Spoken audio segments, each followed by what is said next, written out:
When elbows hold you back, hi everyone.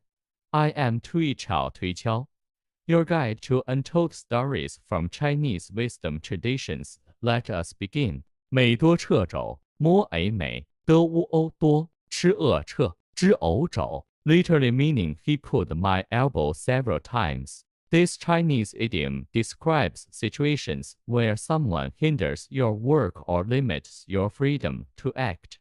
Let me share a 2,500-year-old story that brought this phrase to life.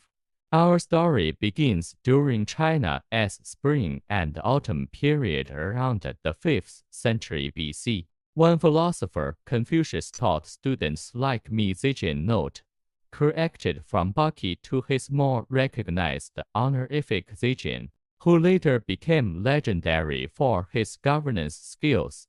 Rest of the story remains unchanged as per your instructions.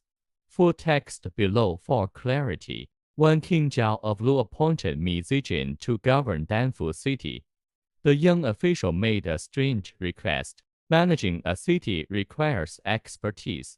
Please assign me to royal secretaries. The king agreed, unaware he was being taught a lesson. At Danfu's first council meeting, Mi deliberately hovered behind his new secretaries. Whenever they recorded decisions, he'd yank their elbows mid-writing, criticizing, "You missed key points. Should I teach you basic note-taking?" After humiliating them publicly, Mi sent the secretaries back to the capital with a message. "Tell the king exactly how I treated you." When the shaken secretaries recounted their experience, King Zhao fell silent, then left Mi's message is clear. By mimicking how rulers meddle with officials' work, he shows true leadership requires trust, not constant interference.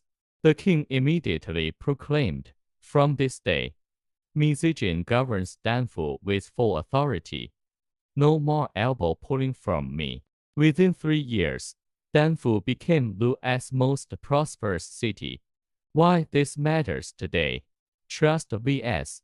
control. Mi could have protested the king's lack of trust. Instead, he demonstrated how micromanagement hurts results. When have you used creative methods to address workplace distrust? The burden of expertise.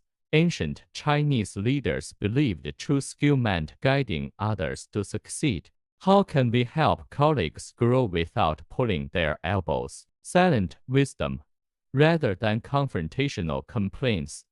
Mi's lesson flowed through actions. One might showing instead of telling make your point stronger. This story from Master's Spring and Autumn Annals reminds us that good leadership, whether in ancient China or modern offices, requires giving others space to excel.